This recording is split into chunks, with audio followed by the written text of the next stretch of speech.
everyone recently has been talking about how ticker symbol INFQ, inflection, has joined the Russell 3000, and social media has become incredibly bullish regarding the stock. Honestly, I do understand why, and I do believe that the addition to the Russell 3000 is a legitimate milestone for the company. But even though I am also personally bullish, there is, in some way, there is a specific type of way that I separate myself from the overly bullish sentiment of the stock. And again, keep in mind, I am bullish when it comes to INFQ. Even though I'm bullish over the long term, if you're a trader and you flip it over to a perspective that is more on the short term side of things, I'd be extremely cautious chasing a stock simply because everyone else is excited. And I would say that you should not let your emotions do the trading for you and buying into the highs when instead you should only be taking trades that fit your risk parameters and your personalized trading strategy that you have back tested. And if you're a long-term investor, I wouldn't necessarily go all in either. I would rather build my position over time. I would I would put some of my capital into INFQ, but I would make sure that I have enough cash on hand to take advantage of other opportunities that present themselves in the market for both INFQ and other stocks out there.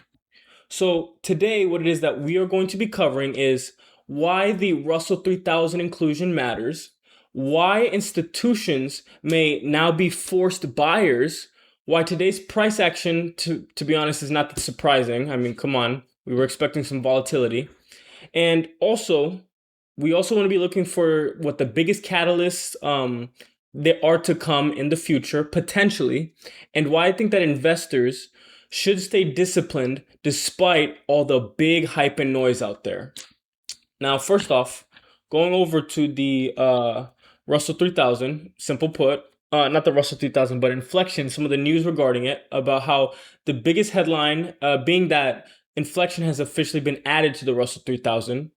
The inclusion has become effective as of today at market open, so it's already included.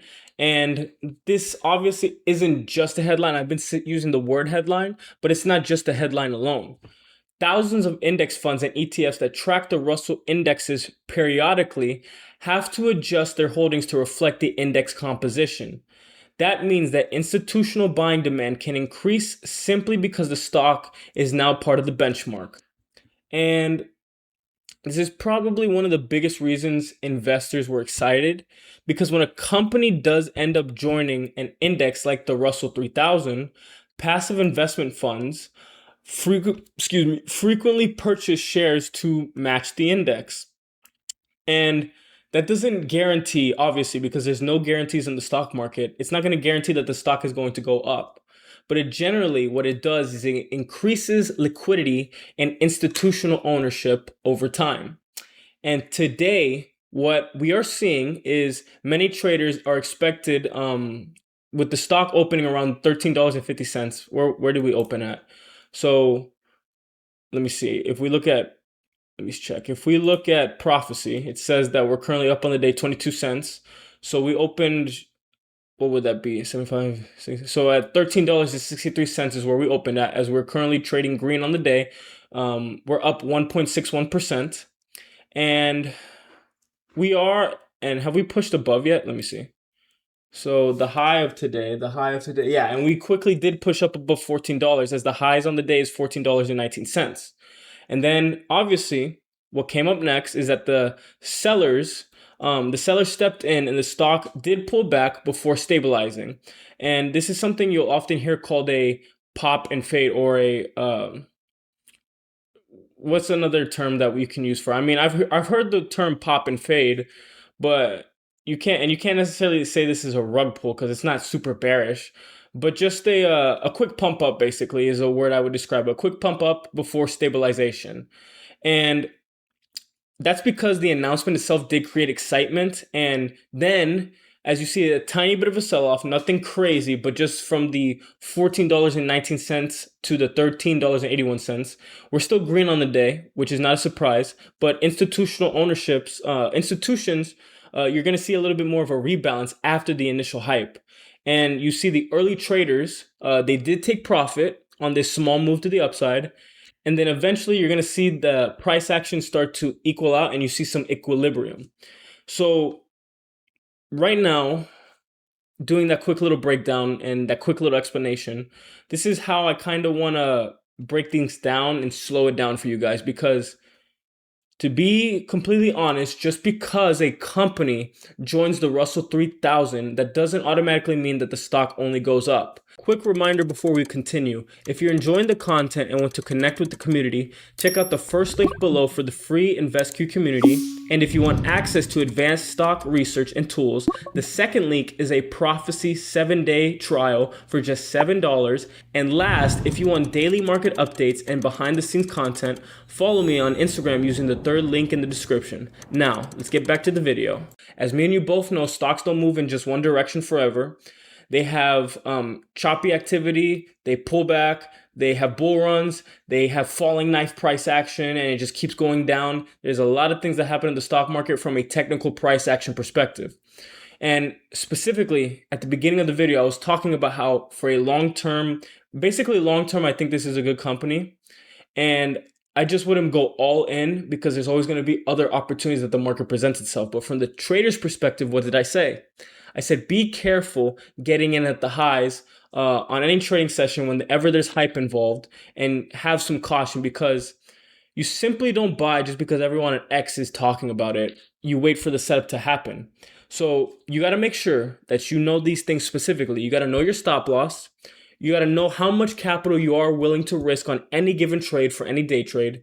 And always keep your emotions in check, and you don't trade because of FOMO. Don't get into trades because of the reasons of FOMO, because the market always eventually punishes emotional traders. Even if you have big wins that you got lucky on, 9 out of 10, no, I'm going to be as confident saying 10 out of 10 times that when everything is solely based on emotions, you always give back any profits that you do. Unless you're one of those emotional people that just went all in, made hundreds of thousands of dollars or millions of dollars, and you never trade again. But that never happens. So flipping it over back to the long-term perspective, if you're a long-term investor of INFQ, I actually think that this is a positive development. I've said numerous times in this video, but even then, what did I say? Don't throw in 100% of the capital you have on hand into this stock, into any given stock. I don't even do that with the favorite stocks that I'm very bullish on my watch list, like CTM, BBAI, SEALSQ. I don't even do it with those stocks. So again, scale into your position. Buy some now, keep cash available, and if the market gives you another sell-off, you can average your cost basis instead of wishing you had waited. I have been there, and there have been times I wish I did wait, but again, that's why I say have this approach that's somewhat balanced in a way, not all in, because there's times where I have put money into my account, into a stock, and it wasn't enough because I was worried, and it went up and I missed the trade. And there's been other times where I bought in with a decent at a decent price level, like few hundred shares, few thousand shares, however many it would be, and then it did down even more, and I wish I waited a little bit longer. So the balanced approach to it is, if you like a stock, have some flexibility. If you like it, you like the fundamentals, and you think it's a long-term winner, and you want to be an investor of it, make the decision on how much capital you're going to allocate into the stock, while also having enough cash on hand to lower your average cost basis whenever the opportunities do present themselves. Now, the Russell inclusion isn't the only reason that investors are excited. What the company has also done, as you know, it has a letter of intent tied up to $100 million on the CHIPS and Science Act. Let's give that a quick Google search. INFQ letter, INFQ letter of intent. Just real quick, I'll look that up for you real quick. So yeah, there it is. The letter of intent tied up to $100 million under the CHIPS and Science Act. Then you got other news saying that they have continued expansion into the United Kingdom, the UK, growing momentum with quantum computing. We just had Trump sign those 2 executive orders last week. Pretty big news for quantum as a whole. And these types of catalysts are the type of long-term catalysts that you want to see in the market that you are investing in a company. So if you see any news developments that is personal PR that's good for the company, but also any news that affects the whole sector that they're in a positive way, you want to be a part of that, obviously. So the next major event investors should be interested in is upcoming earnings. And INFQ, let's look it up. Next earnings date. Let's check it out. INFQ next earnings date. So that is coming out in August 5th. It's somewhere between August 5th and August 12th. And certain highlights that I have heard, and after doing some due diligence and some research, I have heard that management has guided for approximately $40 million in revenue. And the specific things that I'm going to be watching and that investors all around the world that follow INFQ will also be watching will be regarding revenue growth. They're going to be checking their cash burn, progress towards profitability, any updates on government funding, which we already know they're getting heavily funded by the government, and it's going to continue to happen per the 2 executive orders that Trump signed last week. And also, we're going to be looking out for commercial adoption. So speaking of the risk side regarding, I put INQ. Sorry, hold on. Oh my goodness, made a mistake. INFQ. Okay, August 13th. I'm sorry, guys. Forgive me for putting I on Q instead of INFQ. So yeah, that's my mistake. I saw the price. I didn't even pay attention to the ticker at first. I saw the price out and I said $53. I was like, that's not the price level the INFQ is. Something's wrong. So my bad on that. But regarding the risk, because what do we talk about on this channel all the time? You never marry a stock. You have a balanced outlook, and you want to make sure that you take into the consideration the bullish case scenarios and the bearish case scenarios. INFQ isn't considered is considered a good company. It is. It's not considered a bad company, and there's a lot of future growth expectations already reflected into the valuations of today. So that means that execution does matter, and if management does deliver, the premium valuations of INFQ may be justified. But if they disappoint on the next earnings call, high growth companies can correct very quickly, as you know. And that's why I always encourage position sizing and defense regarding risk management in any investing portfolio or in any of your brokerage accounts as day traders or swing traders. And as you know, the sentiment for INFQ is overly bullish. Search interest has surged for the stock.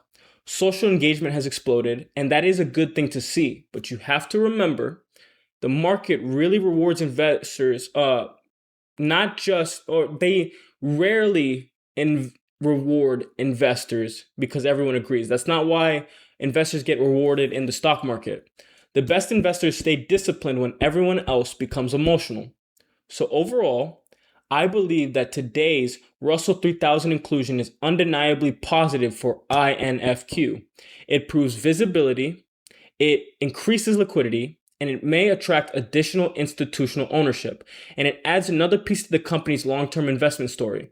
But you got to make sure that you don't confuse a good company with a risk-free investment. And if you're trading, make sure you stick to your setups and don't chase green candles and don't chase hype. And if you're investing for the long term, consider building your position gradually instead of going all in at one price. And as always, let me know what you think about INFQ in the comment section below. And feel free to hit the like and subscribe button if you do feel I added any value to your investing journey. And please comment below what it is you want to see in future upcoming videos. But besides that, guys, stay safe. David Figueroa with InvestQ out, and I'll see you on the next video.